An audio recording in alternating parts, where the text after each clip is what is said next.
My daughter invited 200 people to her wedding, but she left me, her own father, off the list. This is an elite event. A poor man like you has no place there. I just smiled. On the day of the wedding, I flew in anyway, in my own helicopter, landed right on the grounds of her elite restaurant, and revealed the whole truth. The wedding was canceled in 15 minutes. Before we continue, please subscribe to the channel and write in the comments what time it is where you are now.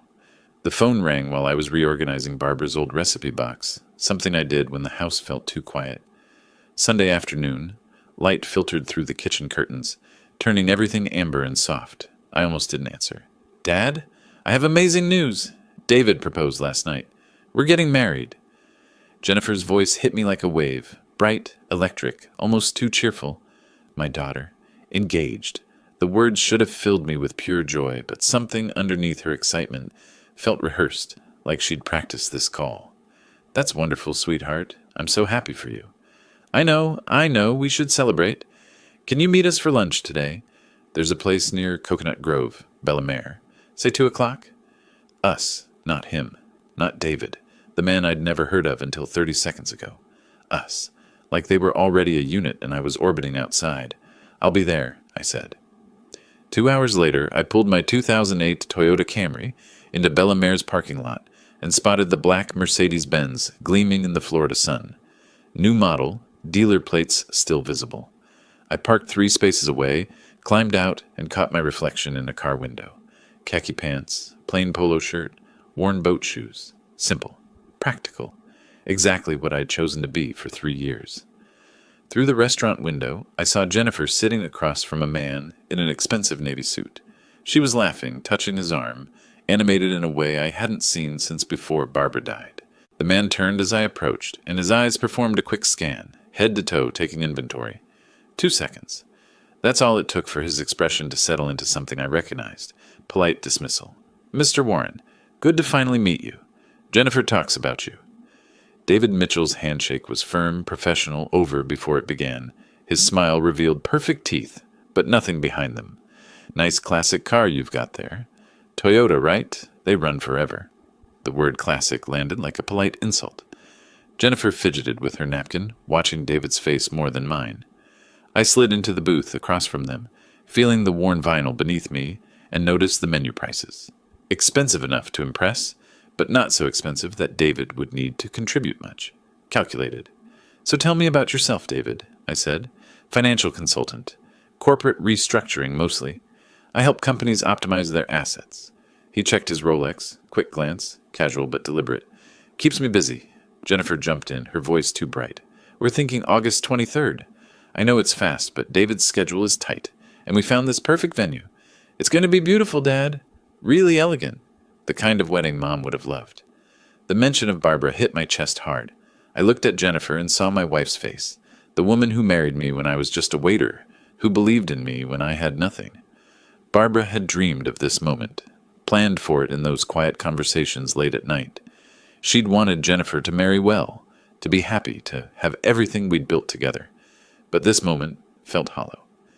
We're thinking Azure Coast, Jennifer continued, glancing at David for approval, on Miami Beach. The views are incredible. I knew Azure Coast. Of course I knew it, but I said nothing. David leaned back, cutting into his steak with surgical precision. These events add up fast. Venue, catering, flowers, easily 50, 60,000 for something decent. But hey, you only do it once, right? Parents usually cover it, tradition and all that. The statement hung in the air, not quite a demand. Jennifer wouldn't meet my eyes.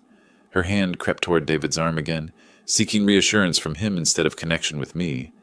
The waiter appeared, refilled water glasses, vanished. David's phone buzzed. He glanced at it, lips tightening.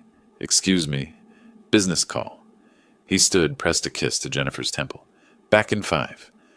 The moment he left, Jennifer's shoulders dropped slightly. She looked at me, and I saw something I'd never seen before in her eyes. Embarrassment. Not about David. About me.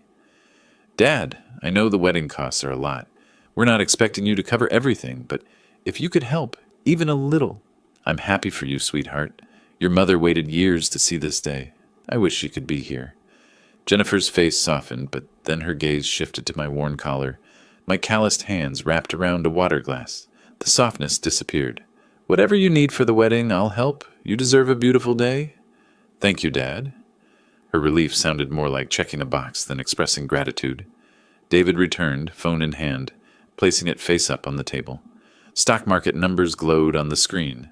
A power move, declaring his world bigger and more important than our family lunch. He smiled at Jennifer, squeezed her shoulder. All good? She asked. Always is. He turned to me. So, Mr. Warren, you're retired now? Jennifer mentioned you used to work in hospitality. Used to work. Past tense. Like I was a relic, a closed chapter. That's right, I said. The lunch ended with handshakes and promises to talk soon about wedding details. I walked back to my Camry while they climbed into the Mercedes. Jennifer waved through the tinted window. I waved back. The drive home took 20 minutes. I gripped the steering wheel tighter than necessary, feeling Barbara's wedding ring pressing against my chest. I wore it on a chain under my shirt, always. Jennifer's nervous laughter echoed in my head. David's dismissive glances burned behind my eyes. The sick feeling in my stomach grew with each mile. My daughter was ashamed of me. I pulled into my driveway and sat in the dark car, engine ticking as it cooled. The modest house stared back at me, peeling paint, overgrown lawn, rusty mailbox. The house I'd chosen deliberately after Barbara died. The house that hid who I really was. Inside, the silence waited. 2 days later, Jennifer's car appeared in my driveway. Tuesday afternoon, sun beating down on her silver Honda Civic. I watched from the living room window as she sat motionless behind the wheel for 30 seconds, gathering courage. Her eyes traced the peeling paint on the porch, the weeds pushing through cracked concrete, the rusty mailbox listing slightly to the left. Visual evidence confirming what she believed. Her father was struggling. She finally emerged, smoothing her dress, rehearsing something under her breath. I opened the door before she could knock. Dad. Her hug was mechanical, brief. The garden looks nice. The lie hung between us. The garden looked terrible, and we both knew it. Come in, sweetheart. Want coffee? We settled at the kitchen table, her hands wrapped around a chipped mug I'd owned for 20 years. She glanced around the room, outdated furniture, old television, worn carpet. Each glance was a small judgment, building the case in her mind that I was barely scraping by. I wanted to talk more about the wedding, she began, voice careful. David and I found the perfect venue, Azure Coast on Miami Beach. It's expensive, I know, but it's the kind of place his clients expect. I said nothing, just watched her face.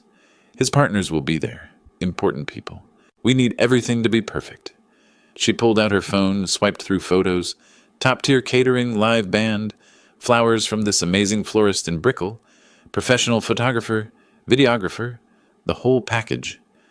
How much are we talking about, sweetheart? Jennifer set down her phone, met my eyes. 50,000. I know that's a lot. If you can't, I understand. David has savings, but his parents are contributing too, and it would mean so much if you could match them. For Mom's memory. She invoked Barbara like a weapon, knowing it would cut deep, and it did, but not for the reasons she imagined. I pulled out a simple notepad, wrote down the numbers she mentioned, acted the part of a struggling father carefully budgeting his last resources. Jennifer watched me write, her expression mixing hope with doubt. She checked her phone, once, twice, 3 times. Messages from David, probably, asking how it was going. Consider it done, I said. Jennifer's head snapped up. What? I'll transfer the money tomorrow. Your mother saved for years dreaming about your wedding day. She'd want you to have everything perfect. Confusion crossed her face. Where would a retired man living in this house get $50,000? But relief quickly buried the question. She stood, came around the table, hugged me harder this time. Thank you, Dad. You don't know what this means. But her gratitude felt hollow, like she was already calculating what else she could add, with the unexpected windfall. She left 15 minutes later, promises to call soon dissolving in her wake. I watched her car disappear down the street, then moved to my computer in the spare bedroom. Banking app open, password entered, the transfer screen loaded. From my checking account, the one Jennifer knew existed, the one I'd maintained with exactly $75,000 for believability, I scheduled $50,000 to her account, enough to seem like everything I had. Below that account, hidden in tabs I didn't open, other accounts held millions, untouched. invisible. That evening, I sat on the back terrace with a framed photograph of Barbara, our Azure Coast opening day 15 years ago. We stood in front of the restaurant, cutting the ribbon, surrounded by friends and investors. Barbara's smile was radiant. We'd built an empire together, 8 restaurants across South Florida, the Azure Coast, our crown jewel. She'd insisted we raise Jennifer humbly, teach her values, keep her grounded despite our wealth. After Barbara died, I'd made a decision. Live modestly. See who valued me for myself, not my money. 3 years of playing poor, watching relationships reveal their true nature. Jennifer had passed every test until now. Voices drifted from the front of the house. I stood, moved quietly through the dim kitchen. Jennifer was on the porch, phone pressed to her ear. She thought I was inside. He just gave it to me. All 50,000, no questions. David's voice tinny through the speaker. I couldn't make out words, but his tone was mocking. I know, right? That's probably everything he has. Jennifer laughed, sharp, dismissive. God, I hope he doesn't expect some big role at the wedding now. David, your partners are going to be there. We can't have him showing up in those clothes looking like... She stopped mid-sentence, glanced toward the door. I stepped back into shadow. Her voice dropped lower, but I caught fragments. Small table in the back. Maybe just the ceremony. We'll figure it out. She ended the call, walked to her car, drove away. I stood in the darkened kitchen, Barbara's photograph still in my hand, the conversation playing on repeat in my head. I returned to the terrace, sat in the darkness. The Azure Coast. Jennifer had chosen my restaurant for her wedding without knowing I owned it. The irony would have been funny if it didn't burn through my chest like acid. I picked up my phone, opened the banking app again. The transfer glowed on the screen. $50,000, scheduled for tomorrow morning. Below it, in accounts Jennifer would never see, millions sat untouched. I stared at the numbers, then closed the app. A decision crystallized in my mind, sharp and clear. I would go to this wedding. Whether invited or not, I'd be there. Jennifer wanted elegant. She wanted to impress David's partners with a venue she didn't know belonged to her embarrassing father. Fine. She'd get exactly what she asked for, and she'd learn precisely who she'd chosen to humiliate. 4 days passed since I transferred the money. Saturday morning arrived with bright Florida sun and an empty mailbox. I sat at my kitchen table, coffee growing cold, staring through the window at the metal box mounted by my driveway. 1 week until the wedding. My neighbors had received their invitations 3 days ago. I'd seen the elegant cream envelopes in their hands at the community mailboxes, heard them discussing the fancy venue over hedges and driveways. My mailbox stayed empty. I checked my email for the dozenth time. Nothing. Spam, bills, grocery store coupons, no wedding invitation. I picked up my phone, kept my voice light and casual. Sweetheart, I was just checking. I haven't received the wedding invitation yet. Should I be watching for it in the mail, or are you doing email invitations? Oh, Dad, the printer had some delays. Jennifer's voice carried that hollow quality I was learning to recognize. Background noise suggested she was busy with something else. Rustling papers. David's voice in the distance. We're still addressing them. So many guests, 200 people. I'll bring yours by personally. Don't worry about it. 200 people. But not me. Not yet. Okay, sweetheart. Just wanted to make sure. I hung up unconvinced. The lie felt obvious now that I knew what to listen for. The next morning, I drove to my usual coffee shop in Coral Gables, a routine I'd maintained for 3 years, part of the modest lifestyle I'd built deliberately. The place knew my order: medium black coffee, occasionally a blueberry muffin. Simple, unremarkable, exactly what a struggling retiree would choose. Clifton! Robert from 2 streets over spotted me while I waited for my order. 60s, retired accountant, pleasant enough neighbor. He approached with that enthusiastic energy people have when they're about to share news they think you already know. Congratulations on Jennifer's wedding, Azure Coast. Wow, that's the place in Miami Beach, right? My hand froze, reaching for the coffee cup the barista had just set down. Azure Coast, I repeated. Yes, that's wonderful. I've never been, but I hear it's incredible. Must have cost a fortune to book. Robert pulled out his phone, swiped through screens. Your daughter must have some serious connections. Or did you help her get in there? He turned his phone toward me. The digital invitation filled the screen. Elegant design, cream and gold. Jennifer's and David's names in sophisticated script. Below them, Azure Coast Restaurant, Miami Beach. Saturday, August 23rd. 4 o'clock ceremony. Reception to follow. My hand trembled slightly as I steadied his phone to read the details. There in the bottom corner, I saw it. The Azure Coast logo. My logo. The design I'd approved 15 years ago when we'd launched the flagship location. The crown jewel of my 8-restaurant empire. When did you receive this? I heard myself ask. 3 days ago. Beautiful design, very elegant. The whole neighborhood's talking about it. Robert pocketed his phone, oblivious to the earthquake happening inside my chest. Your daughter really knows how to throw an event. You must be so proud. Proud. I stood in the coffee shop, my order growing cold on the counter, while Robert continued talking about the venue's prestige, the oceanfront terrace, the private helicopter pad, the impossibility of booking unless you knew someone important. Every detail he mentioned was something I'd designed, built, paid for. I'd personally overseen the terrace construction. I'd insisted on the helicopter pad despite the architectural challenges. Jennifer had chosen my restaurant, probably recommended by David's wealthy contacts, without knowing her embarrassing father owned it. The irony should have been devastating. Instead, it was overshadowed by something simpler, sharper. My neighbor received an invitation. I didn't. I thanked Robert, took my coffee, drove home. The 30-minute drive stretched longer because I couldn't help myself. I detoured past Azure Coast, parked across the street, watched the Sunday brunch crowd enter through doors I'd selected, watched valet parking cars at a station I'd designed, observed the business I'd built being prepared for my daughter's wedding, the wedding I apparently wasn't invited to.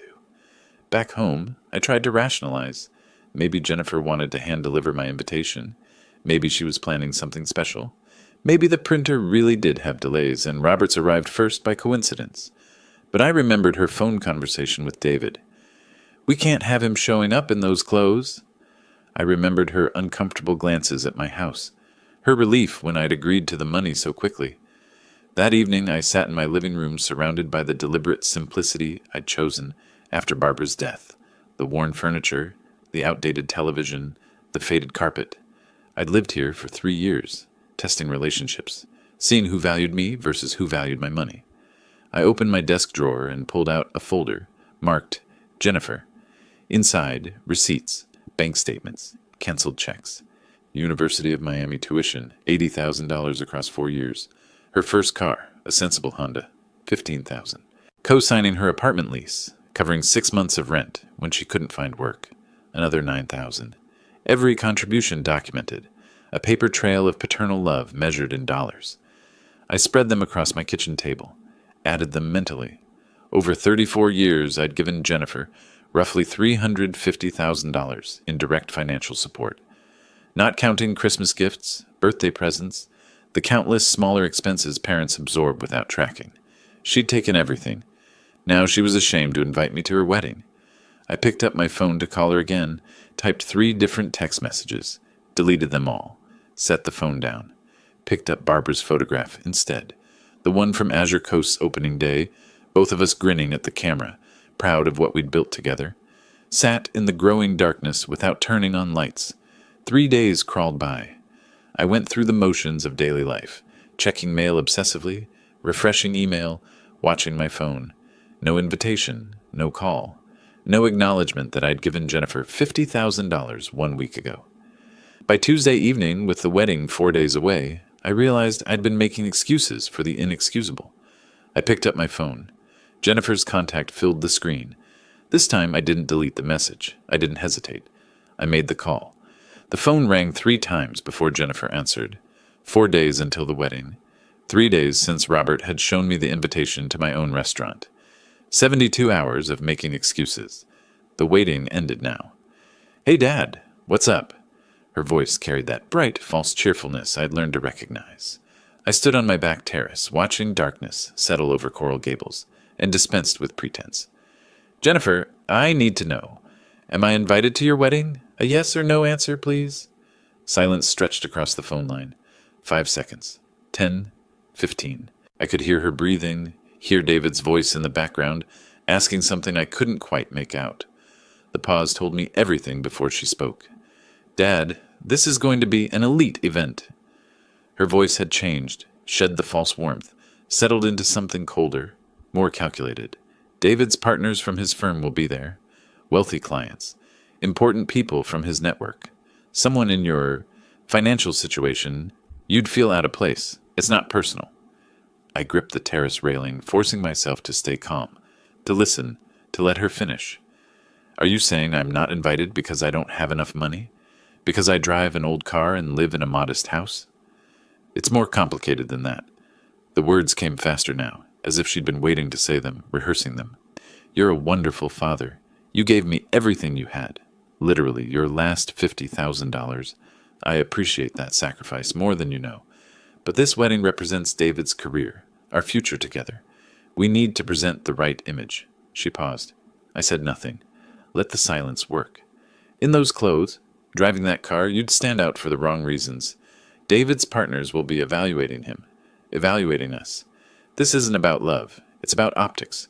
Professional advancement. Surely you understand business works that way sometimes." "I understand business," I said quietly. "You'd be miserable anyway, Dad." Her voice shifted, becoming almost patronizing, as if she were doing me a favor. "These people talk about investments, real estate portfolios, international business deals. What would you talk about? Your retirement? Your house? You deserve to spend the day relaxing, not feeling inadequate around successful people. We're actually doing this for you as much as for us." The words sounded rehearsed, practiced. I realized this wasn't a spontaneous decision reached that moment on the phone. They'd planned to exclude me from the beginning. The printer delays, the promise to deliver my invitation personally, all lies, buying time, hoping I wouldn't notice until too late to object. "I understand perfectly," I said. "Thank you for your honesty, Jennifer." I paused, thinking of Barbara, thinking of the woman who'd loved me when I was just a waiter, who'd built an empire alongside me, who'd insisted we raise our daughter with values and humility. The woman who'd died believing Jennifer had learned those lessons. "Enjoy your wedding. Your mother would have been proud to see the woman you've become." I ended the call before she could respond. For a long moment, I stood in the darkness of my terrace, phone resting in my palm, feeling something shift inside my chest. The hurt remained, sharp, genuine, deep as any pain I'd felt since losing Barbara. But underneath it, something harder crystallized, something that had been forming since I'd overheard Jennifer's mocking phone call, since Robert had shown me the invitation, since I'd realized my daughter chose my restaurant without knowing it was mine. For 3 years since Barbara's death, I'd lived modestly to see people's true character. Mission accomplished. I'd seen my daughter's truth, heard it spoken in her own words. Now she'd see mine. I walked inside, turned on every light in my house, and opened my laptop. Logged into my real banking accounts. Not the small checking account Jennifer knew about, but the ones holding the fortune from 20 years of building restaurants, from smart investments, from the sale of 2 locations last year. The numbers glowed on the screen. $180 million. I opened a new browser tab, searched. Robinson R44 Helicopter Rental Miami. Another tab, Helicopter Landing Azure Coast, Miami Beach. I pulled up my contacts, found Stephen Murphy's number, the manager of Azure Coast Restaurant. My restaurant. Jennifer's wedding venue. My fingers hovered over the keyboard. Not yet. I needed to think this through carefully, strategically, the way I'd built my business, methodically, with attention to timing and detail.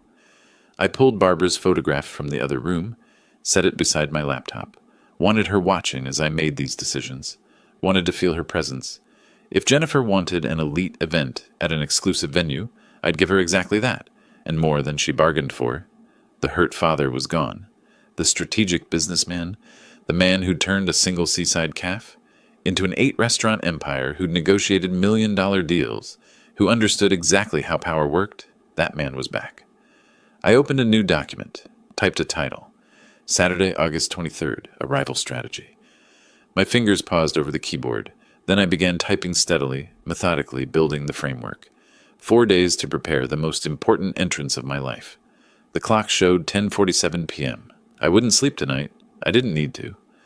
Wednesday morning arrived with bright sun and purpose. I'd spent the night mapping strategies, calculating timing, building the framework. Now I needed allies. I loaded my laptop bag with documents, Corporate ownership papers, bank statements, the folder of receipts showing every dollar I'd given Jennifer over 34 years, and drove my old Toyota toward downtown Miami. The glass towers reflected morning light, making the city look cleaner than it was. I parked in the garage beneath Robert Chen's building and took the elevator to the 23rd floor. Robert had been my attorney for 20 years, handled the structuring of Warren's elite dining, knew every detail of my hidden wealth. He was also the only person I'd told about my decision to live modestly after Barbara died. His assistant showed me into the conference room overlooking Biscayne Bay. Robert entered moments later, coffee in hand, his usual professional smile faltering when he saw my face. What happened? I told him everything. Jennifer's rejection, her explanation that I was too poor would embarrass her, should stay home. The venue being Azure Coast, my own restaurant. Robert's composure cracked. She said, "What? That you're too poor for her wedding? At your restaurant?" He set down his coffee hard enough to slosh liquid over the rim. "Clifton, this is beyond disrespectful. What do you want to do?" I spread documents across his conference table. Ownership papers, financial statements, the timeline of my 3-year experiment. "I want to attend my daughter's wedding. I'll arrive by helicopter at 4:30 Saturday afternoon, land on the pad I installed 5 years ago, and walk into my restaurant. I won't disrupt the ceremony. I'll just be there. The truth will handle the rest." Robert studied me for a long moment, then nodded. Attorney mode engaged. He pulled out his phone, started making calls. First to a helicopter charter service he'd used for corporate clients. "Robinson R44, Saturday afternoon, departure at 4:10. "Yes, landing at Azure Coast Restaurant, Miami Beach. Confirming the pad can accommodate." He negotiated price, confirmed insurance, secured the booking while I listened. "You'll need a witness," Robert said after hanging up. "Someone who can verify what happened. I'm clearing my Saturday afternoon." We spent 2 hours planning logistics, timing, legal boundaries, what I could say, what I couldn't. Robert made notes in his precise handwriting, building the framework that would protect me from any claims of disruption or trespassing. "It's your property," he confirmed. "She rented the venue, but you're the owner. Legally, you have every right to be there." After leaving Robert's office, I drove to Miami Beach, to Azure Coast. I hadn't visited in 3 years, part of my deliberate invisibility, my experiment in seeing who valued me versus my money. I parked in the employee lot and entered through the service entrance. The kitchen smelled like garlic and fresh seafood. Line cooks worked efficiently, lunch service in full swing. Stephen Murphy nearly dropped his clipboard when he saw me walking through. "Mr. Warren?" We'd communicated only by email for years. He thought he reported to a corporate management company. Didn't know the owner's face. I asked to speak privately, and he led me to his cramped office overlooking the ocean terrace. "Stephen, I need to tell you something, and I need your help." I explained everything, my daughter's wedding, her belief I was poor, her decision to exclude me. Stephen's face cycled through shock, confusion, then anger. "Wait, Jennifer Warren is your daughter? The bride who's been emailing me for 2 months?" He pulled up the wedding contract on his computer, showed me every detail. "She had her fiancé? Call last week asking for a discount for friends. I told them our rates are non-negotiable. They paid $58,000. More than the $50,000 I gave her. She'd spent my money plus extra, all while excluding me from the event. "How can I help?" Stephen asked. "Saturday afternoon, 4:30 exactly, a helicopter will land on the North Pad. That'll be me. Make sure the area's clear. And when I walk inside, just confirm who I am if anyone asks." Stephen's jaw tightened. "It would be my pleasure." I walked through my restaurant before leaving, touched the mahogany bar I'd selected 15 years ago, looked at the ocean view through floor-to-ceiling windows, saw the framed photograph on the wall, opening day, Barbara and me cutting the ribbon, that Stephen had carefully maintained. The restaurant was beautiful, successful, mine, and Jennifer had chosen it without knowing. That evening, back home, my phone buzzed with a text from Jennifer. "Dad, please don't come to Azure Coast on Saturday. I know you might want to see the venue, but it would be too painful for you to watch from outside. Stay home and relax. We'll visit you Sunday and show you photos. Love you." I read it 3 times. She actually thought I might stand outside my own restaurant, watching through windows like a beggar. The condescension in those 2 words, "love you," made my jaw clench. I didn't respond. Instead, I opened my closet and pulled out the garment bag I hadn't touched in 3 years. Inside, my Tom Ford suit, custom-tailored charcoal gray with subtle pinstripes, Italian leather shoes, platinum cufflinks that had belonged to my father. I'd worn this suit to business meetings with investors, to restaurant openings, to charity galas with Barbara. I'd wear it again Saturday. I tried it on, standing in front of my bedroom mirror. The man looking back wasn't the modest retiree in polo shirts and khakis. This was the businessman who built an empire, the husband who stood beside Barbara at ribbon cuttings, the father who deserved respect. I hung the suit on my closet door where I could see it, set my alarm for early Saturday morning, pulled up the helicopter charter confirmation on my phone. Robinson R-44, departure 4:10 p.m., landing Azure Coast 4:30 p.m., 3 days until Saturday, 72 hours until Jennifer's wedding. I looked at Barbara's photograph on my nightstand, the same image that hung in Azure Coast, both of us young and hopeful and proud. She chose our restaurant, Barbara, I whispered. Of all the venues in Miami, she chose ours, and she doesn't even know. The irony would have made Barbara laugh, then cry, then ask me what I planned to do about it. Now she'd see. The helicopter noise was surprisingly tolerable with the headphones on, a steady thrum beneath the pilot's occasional updates. Below, Miami Beach spread out in geometric patterns, white buildings, turquoise pools, the darker blue of the ocean. I wore my Tom Ford suit, platinum cufflinks, catching afternoon light through the window. Azure Coast in 2 minutes, Mr. Warren. The pilot's voice crackled through the headset. I leaned forward, watching the coastline sharpen into detail. Then I saw it. My restaurant. The ocean terrace was filled with people in formal wear, colorful dresses and dark suits creating a celebration mosaic. I couldn't identify Jennifer from this height, but I knew she was down there, greeting guests, playing perfect bride, believing her poor father was home alone. Circling once, then approaching from the north, the pilot said. I'd requested the circle, wanted everyone to notice, wanted the spectacle. The helicopter banked, and I watched heads turn upward on the terrace. People pointed, shielded their eyes against the sun. Phones appeared in hands, capturing this unexpected arrival. We completed the circle and descended toward the landing pad. Stephen had cleared it perfectly. No tables, no decorations, just the marked helipad I'd installed 5 years ago for exactly this purpose. The Robinson R-44 touched down at precisely 4:30. Through the window, I saw the crowd maybe 50 feet away. Conversations stopped. Champagne glasses paused mid-sip. Every face turned toward the helicopter. The pilot cut the engine. Rotor wash whipped through palm trees. I opened the door and stepped out. The Tom Ford suit fit like armor. Italian leather shoes met concrete. I walked away from the helicopter with measured steps, not hurrying, letting people see me clearly. Whispers started. Phones rose higher, recording. Then I saw her. Jennifer stood near the terrace entrance, wedding dress pristine white, champagne flute frozen halfway to her lips. David beside her, tuxedo perfect, his expression cycling through confusion to recognition to alarm.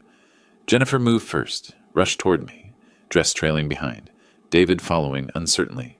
Her face showed everything, shock, anger, embarrassment, settling finally on defensive accusation. "Dad!"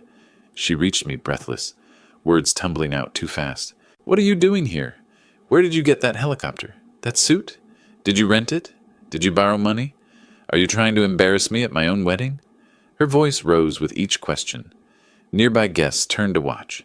David arrived beside her, placed a warning hand on her arm, eyes scanning his colleagues and clients, calculating social damage.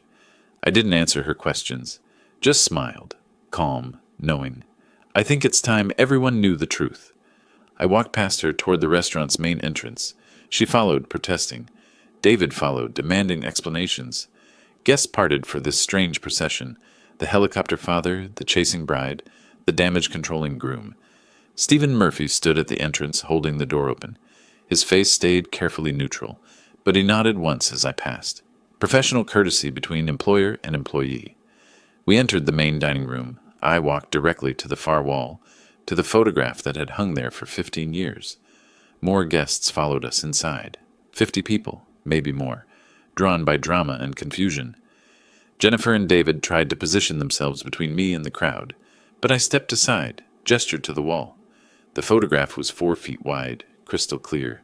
Barbara and me standing in front of Azure Coast on opening day, May 2010.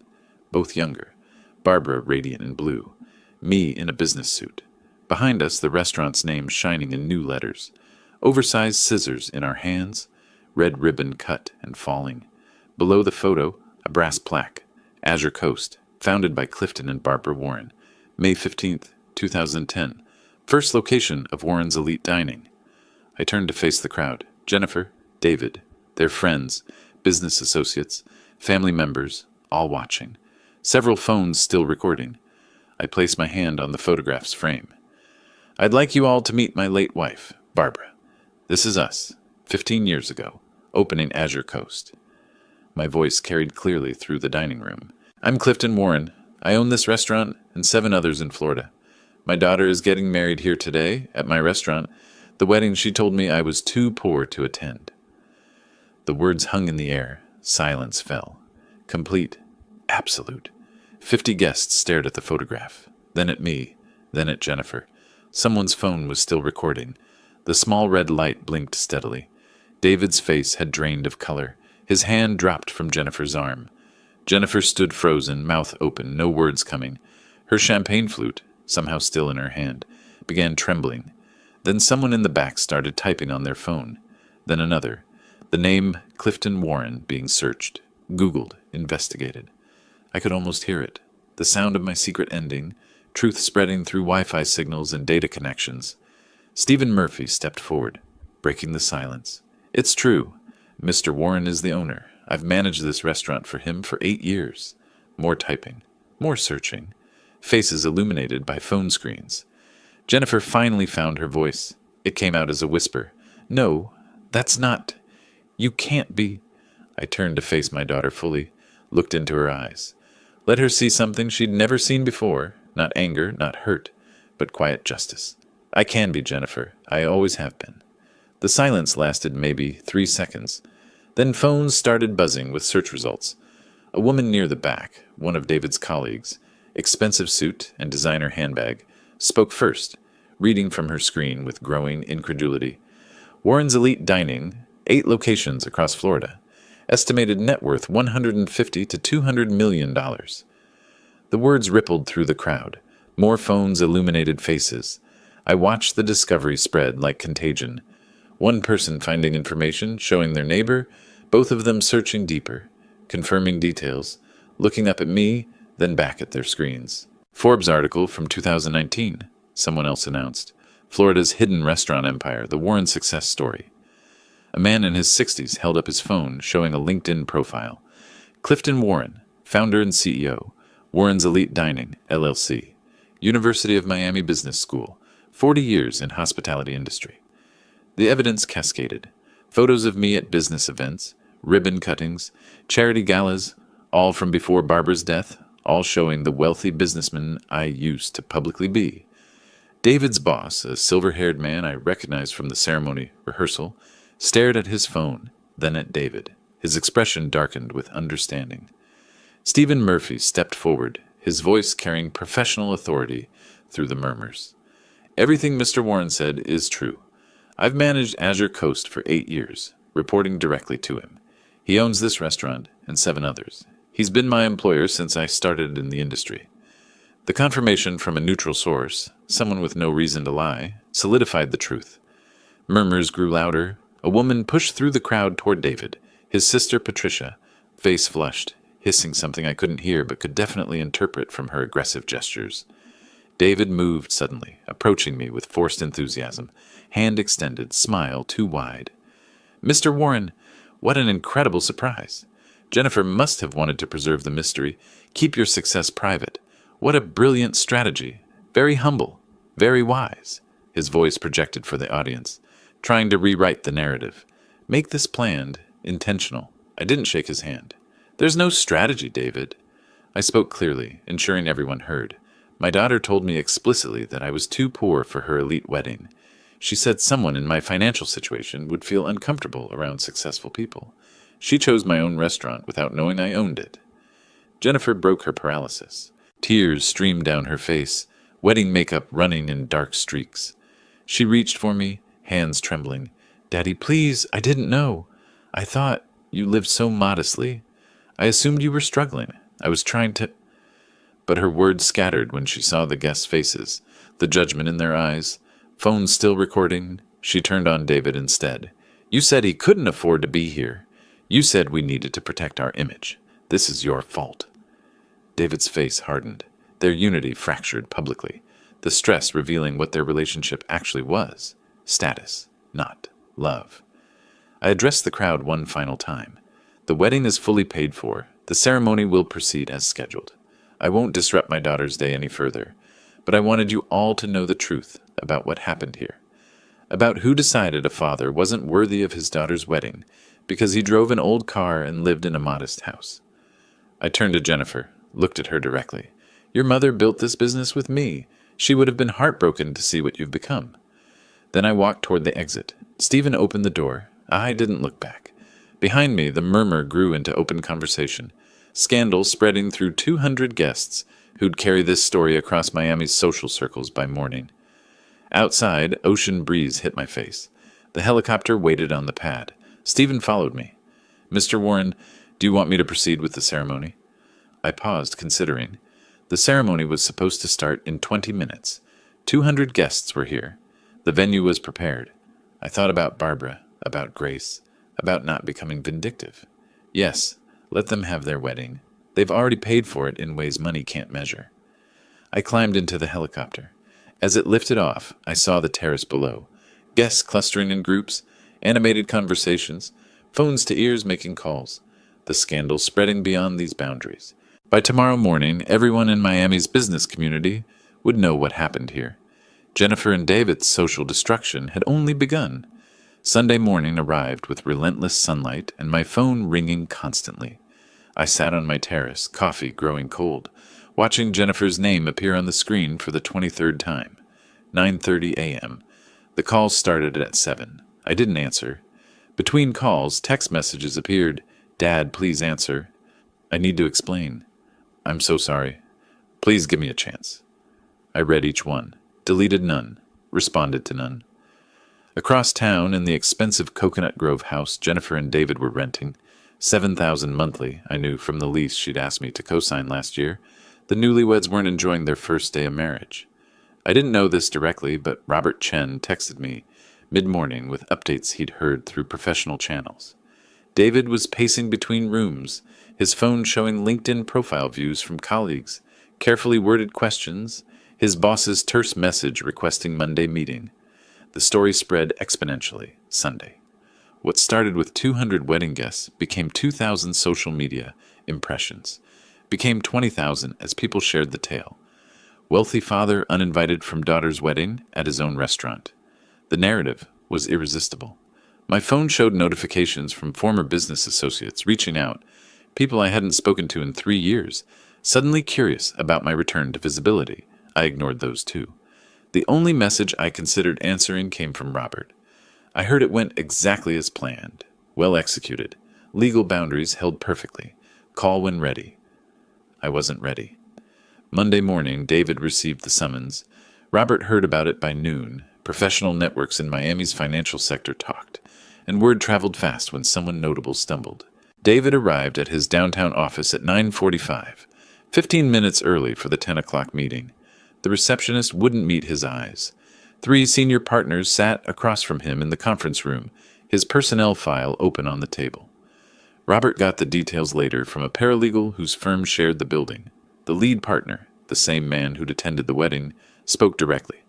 David, we've received calls from 4 major clients since Saturday. They're uncomfortable continuing relationships with someone who displays such poor judgment in personal matters.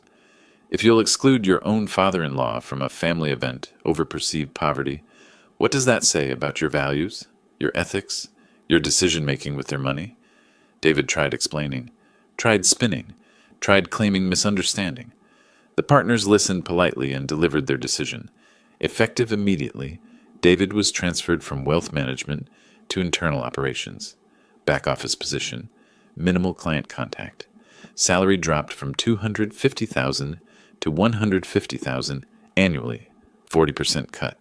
Corner office reassigned, assistant transferred, book of clients redistributed. This isn't termination, the lead partner clarified. Consider it an opportunity to rebuild your reputation. Demonstrate better judgment going forward. David left the meeting at 10:45. By noon, he'd boxed his personal items. By 1 p.m., he'd moved to a windowless office on the 3rd floor. That afternoon, Patricia Holmes called David.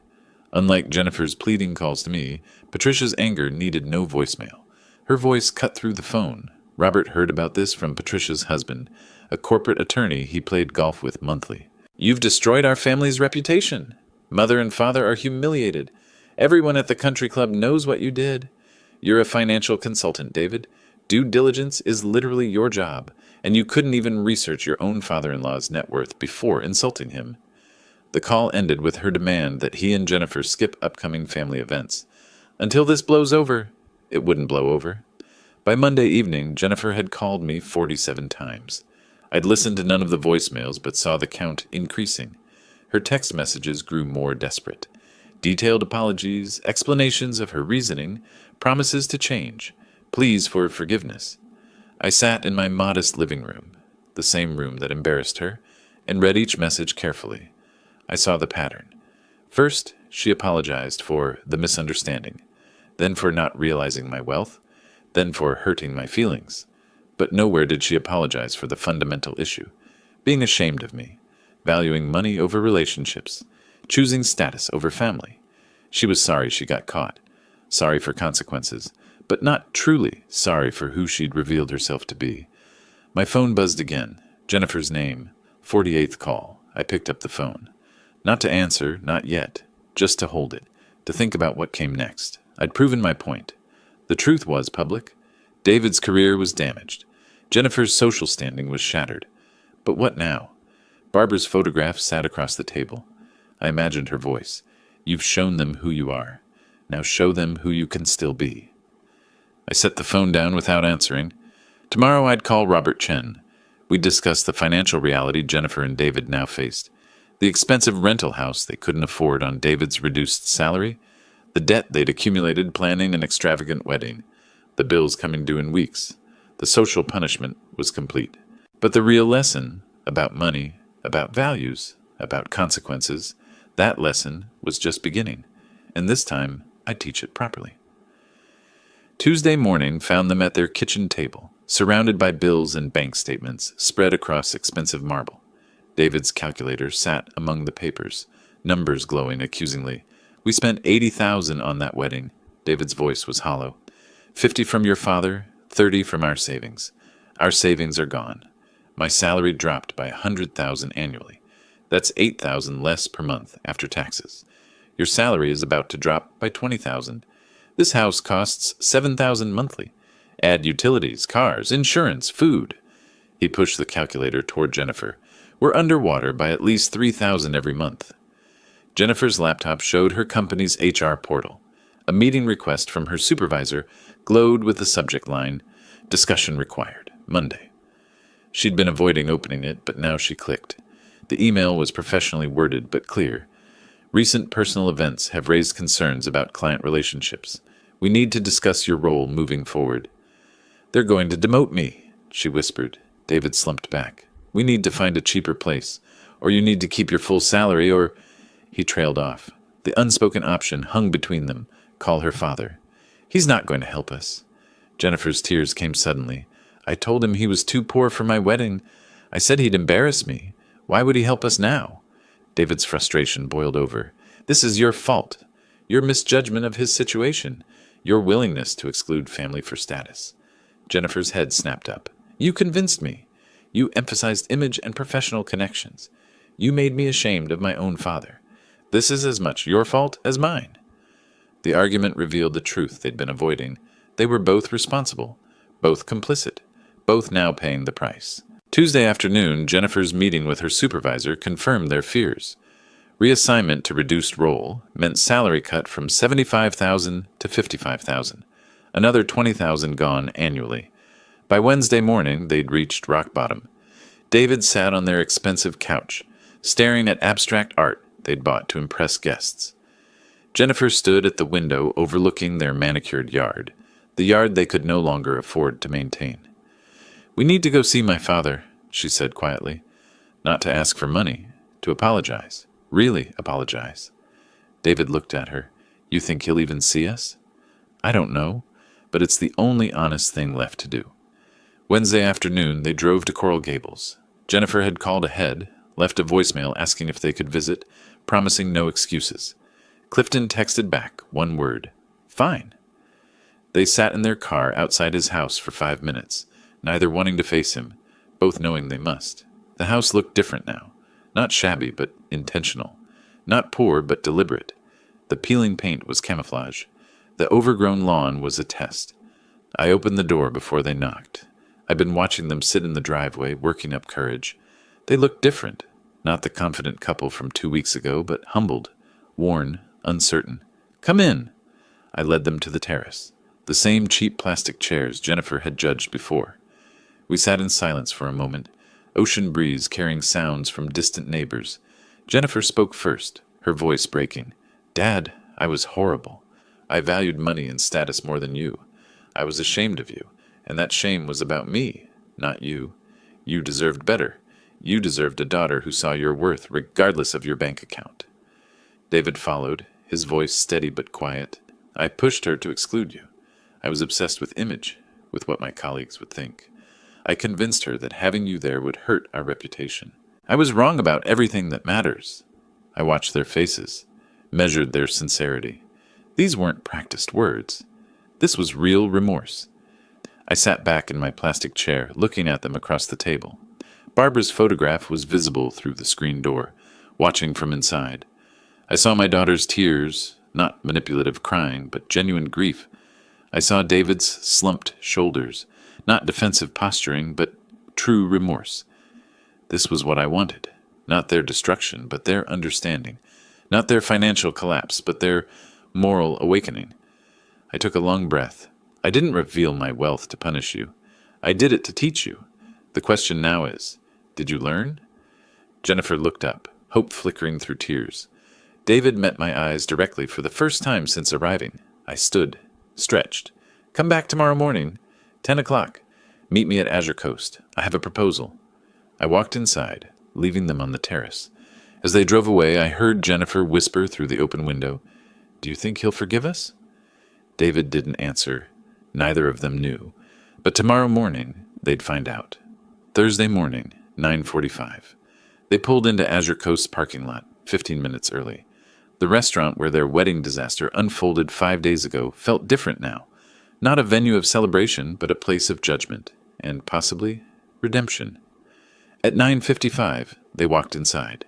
Stephen Murphy greeted them at the entrance, expression professionally neutral, and led them through the main dining room, past the photograph of Barbara and me on opening day, to my private office overlooking the terrace. I sat behind a simple desk, wearing a polo shirt and khakis, looking like the modest father they thought they knew. I gestured for them to sit. The office was quiet, just the three of us and waves through an open window. I've thought about your apology. I believe you're sincere. You've experienced consequences, and consequences teach what words cannot. I'm willing to forgive you, but forgiveness doesn't mean erasing what happened. It means moving forward with clear understanding. I paused, letting that settle. Trust has to be rebuilt. Rebuilding requires action, not promises. Jennifer nodded, crying quietly. David sat forward, attentive. I slid a folder across my desk toward David. Job description for financial manager, Warren's Elite Dining. You'll manage accounts payable, budgeting, vendor relations across 8 restaurants.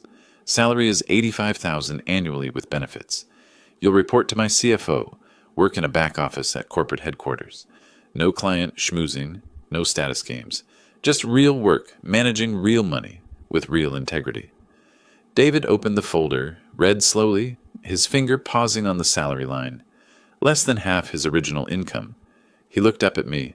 I'd be honored. I know this is less than I made before, but I also know I need to prove I understand what real work means. Thank you for the opportunity. I turned to Jennifer. Your mother started a foundation before she died, the Barbara Warren Community Fund. It helps elderly people who've been abandoned by their families. Companionship, grocery delivery, home repairs, connection. She ran it herself for 2 years before cancer took her.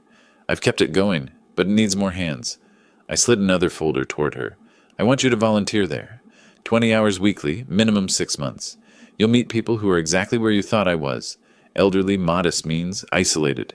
You'll learn what real value looks like when money isn't the measure. Jennifer opened the folder, saw photos of elderly faces, mission statements about dignity and community. Yes, I'll do it. I want to do it. I stood, walked to the window overlooking the ocean. I'm also establishing a new initiative, the Barbara Warren Family Reconciliation Fund. $5 million to support families working through conflicts like ours. Counseling, mediation, financial literacy, education. Your situation isn't unique. Many families break apart over misunderstandings about money and worth. I turned back to them. You'll be the first case study. If you do the work, David in his job, Jennifer volunteering, and rebuild your values, your story becomes proof that people can change. That consequences can be teachers, not just punishments. They looked at each other, then back at me. They understood. This wasn't just about them anymore. I sat back down, my voice softening. I didn't do any of this to destroy you. I did it because I love you, Jennifer. You're my daughter. You're all I have left of Barbara. But love doesn't mean accepting everything. Sometimes love means showing people hard truths. Jennifer crossed the office and hugged me. Really hugged me, desperate and grateful and remorseful. I'm so sorry, Dad. I'll prove I've changed. I promise. David stood, extended his hand. Mr. Warren, thank you for this chance. I won't waste it. I shook his hand firmly. Call me Clifton. We're family now. Family doesn't always get along, but family doesn't give up on each other either. 1 month later, September. I visited the Barbara Warren Community Fund Center on a Thursday afternoon. Jennifer was there, helping an elderly man named Harold with his groceries, listening patiently to his stories about his estranged daughter. Her eyes met mine across the community center, and I saw understanding there. She got it now. She saw Harold's worth not in his bank account, but in his dignity, his humanity. David had been working at Warren's elite dining headquarters, managing budgets. His former colleagues occasionally saw him in business settings. No longer flashy wealth manager, but competent operations professional. Some smirked. Others respected the humility required to start over. David no longer cared about their opinions. Jennifer and David moved from the expensive Coconut Grove house to a modest apartment in Coral Gables, 3 blocks from my house. They had me over for simple dinners. Conversation flowed naturally now, without pretense. Jennifer asked about Barbara, about the early restaurant days, about values that mattered. I told stories, shared wisdom, and felt something I hadn't felt in 3 years. Genuine family connection. Sunday evening, all 3 of us stood at Azure Coast for the Foundation's first fundraising dinner. Jennifer helped organize it. David managed the finances. I stood at the podium introducing the Barbara Warren Family Reconciliation Fund, telling our story, anonymously, carefully, but honestly, about a father and daughter who lost their way and found it again. Jennifer watched from the back of the room, tears streaming, seeing me honored not for wealth, but for wisdom. That night, I stood at my bedroom window, Barbara's photograph in my hands. I did what you would have wanted, I whispered. I taught her.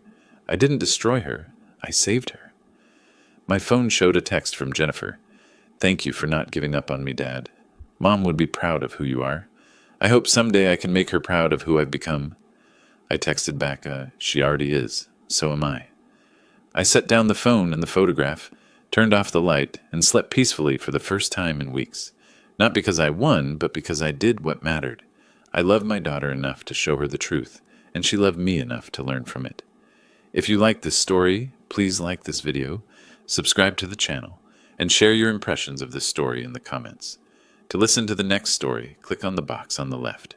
Thank you for watching.